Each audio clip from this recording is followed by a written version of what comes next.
হানিফ বস লজ্জা পাচ্ছে।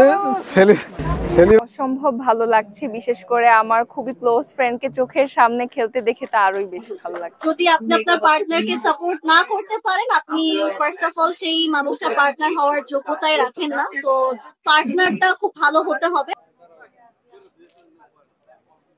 আমি হচ্ছে আমার বসকে নিয়ে আসছি, এই যে হচ্ছে আনিস বস। আনিস বস লজ্জা পাচ্ছে, সেলিব্রিটিদের সাথে অনেক কথাবার্তা বলছে, ছবি তুলছে, সাক্ষাৎকার হয়েছে। সাংবাদিক ভাইরা মানে এতভাবে সবার ভিডিও করতেছে, সাক্ষাৎকার নিচ্ছে। ওই যে এখানে আরেক সেলিব্রিটি, এনার নামটা আমি সঠিক জানি না, আসলে অনেককে আমি চিনি না, কারণ আমি এরকম সচরাচর ভিডিও তো কম দেখি। যারা নায়ক নায়িকা তাদেরকে একটু চিনি, আর নাটকটা একটু কমই দেখা হয়। নাটকের যারা সেলিব্রিটি আছে ওদেরকে আমি খুবই কমই চিনি।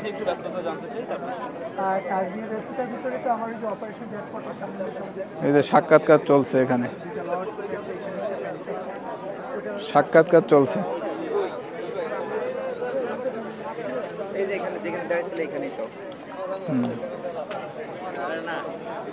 এদিকে সাংবাদিক ভাইয়েরা মানে সবাই ভিডিও করা নিয়ে ব্যস্ত, মানে নিউজ বানানো নিয়ে ব্যস্ত সবাই, আর আমি ব্লগিং বানানো নিয়ে ব্যস্ত। এই যে ঘরটার ভিতরে সবাই সেলিব্রিটি এখানে,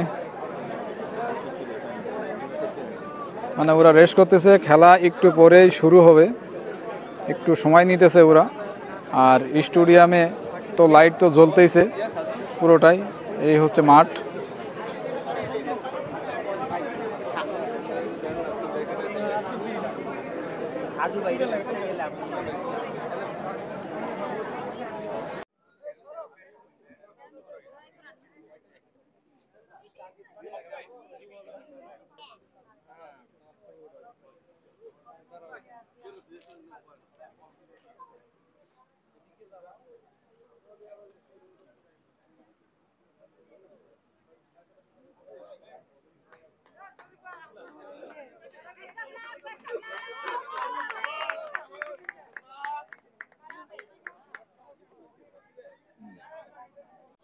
প্লেয়ারগুলো মাঠে প্রবেশ করছে, একটু পরেই খেলা শুরু হয়ে যাবে। আর সাংবাদিকের তো অভাব নাই। আমি সাংবাদিক না, সাংবাদিকের মতোই ভিতরে এসে প্রবেশ করছি, তবে টিকিট কেটে আসছি। ওই দেখা যাচ্ছে প্রচুর সাংবাদিকের অভাব। প্লেয়ার নেমে গেছে, সেলিব্রিটি যারা তারাই হচ্ছে প্লেয়ার। প্র্যাকটিস করলে কেমন ভাবে মনে করছেন বড় ফ্রিজে খেলা প্রত্যাশা কি রাখছেন?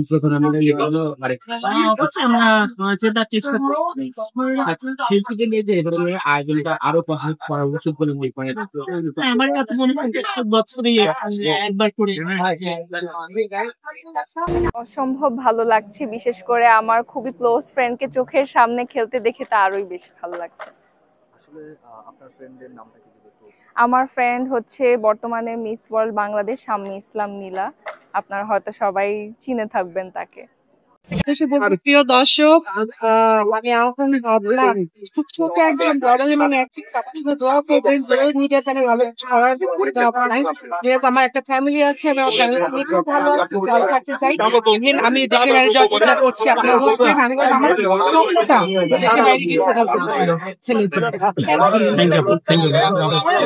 একসাথে কিন্তু এভাবে মাঠে আসা বা সবাই একটা মিলন মেলার মতো কিন্তু এটা হচ্ছে। তো সেই জায়গা থেকে সবাই চেষ্টা করেছে আসলে শুটিং বা স্কেডিউল করে হচ্ছে খেলাটা খেলার চেষ্টা করেছে।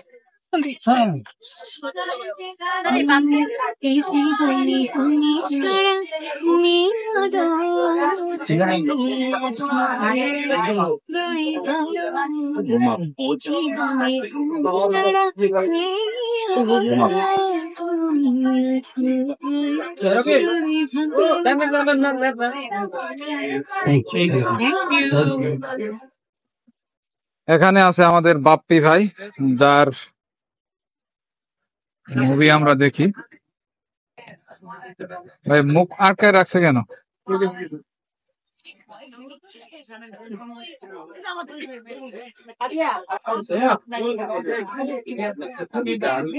ধারে দিলাম ওই দিন একবার।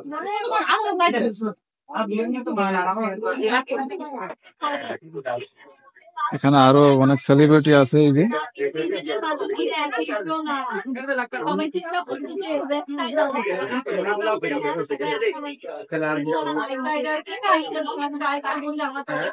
একটা বন্ডিং আমরা দেখেছি, এবং এই যে আমরা দেখিনি কিন্তু যে সবাই একসঙ্গে হবা, এতজন একসঙ্গে হবা, কেমন ফিল এই জায়গায়? অন্যরকম ফিলিং, কারণ যখন স্ক্রিনের ভিতর থেকে আমরা একটা মানুষকে দেখি তখন বুঝতে পারি না সামনে মানুষটা কিরকম হবে। এখানে আসলে ওই মানুষটার ব্যাপারে একটু ভালো জানা যায়, মানুষের পার্সোনালিটি কেমন একটু ভালো জানা যায়। এন্ড সেই সাথে যেহেতু খেলাধুলা মানে এত সুন্দর একটা অ্যারেঞ্জমেন্ট করেছে যে আমরা খেলতেও পারছি, একজন একজনকে জানতেও পারছি, সবকিছু নিয়ে একটা ওয়ান্ডারফুল ইভেন্ট। নীলাপু, আপনার ব্যস্ততা নিয়ে যদি একটু ছোট করে বলতেন যে কি আমি নিয়ে যাচ্ছে? তো আপাতত কন্টেন্ট ক্রিয়েশন যেটা আমি করছি সেটাতে ব্যস্ততা যাচ্ছে, প্লাস মডেলিং প্লাস ইনফ্লুয়েন্সার, এগুলোতে আমার ব্যস্ততা যাচ্ছে। আর আপাতত এখন কারেন্ট ব্যস্ততা হচ্ছে খেলা আর খেলাতে জেতা।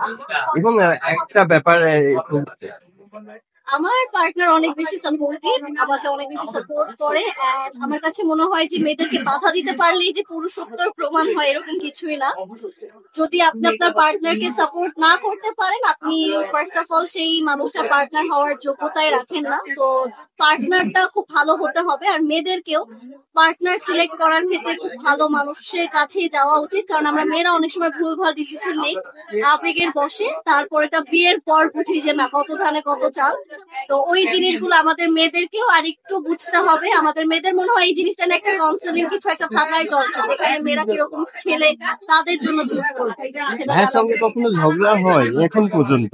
আমরা খুব ভালো বন্ধু, আমরা আমাদের হাজবেন্ড ওয়াইফের থেকে আমাদের বড় রিলেশন হচ্ছে আমরা খুব ভালো বন্ধু। তো ঝগড়ার প্রশ্নই ওঠে না। খুনসুটি তো প্রত্যেকটা রিলেশনশিপে থাকে, সেটা আমি জ্বালাই তাকে, সে আমাকে জ্বালায়, এতটুকু, এর বেশি কখনোই সিরিয়াস কোনো কিছু না। সবশেষে আজকে দল নিয়ে জানতে চাই, যেহেতু আজকে পারফরমেন্স করবেন সবার উদ্দেশ্যে এবং অডিয়েন্সের উদ্দেশ্যে।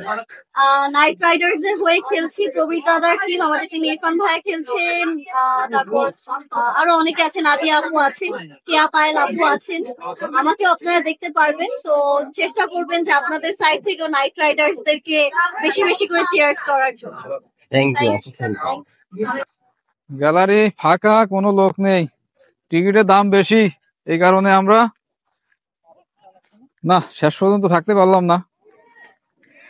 300 টাকা টিকিট, দুঃখের বিষয়। অনেকেই আসছে, সাংবাদিকরা আসছে, কিন্তু সাংবাদিকদের ওদের জন্য ফ্রি। আর আমরা তো বাইরের লোক, আমরা কোনো ডকুমেন্ট দেখাইতে পারি নাই, এই কারণে আমাদের কাছ থেকে 300 টাকার টিকিট নিছে। যাক, সমস্যা নাই, সবার সাথে এনজয় করলাম, এটাই অনেক। খেলা প্রায় শেষ পর্যায়ে, আমরা বেশিক্ষণ থাকতে পারলাম না, কারণ অনেক রাত হয়ে গেছে, প্রায় 10টা বাজছে। আমি আসছি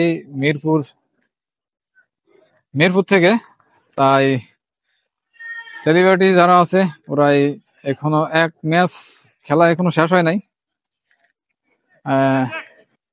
পরবর্তী ম্যাচ খেলবে, অনেক লেট হবে, এই জন্য আমি চলে যাচ্ছি।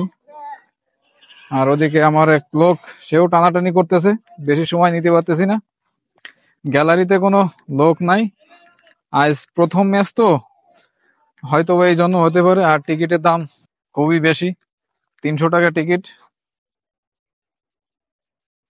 এই যে প্লেয়ার একজন অলরেডি খেলতেছে।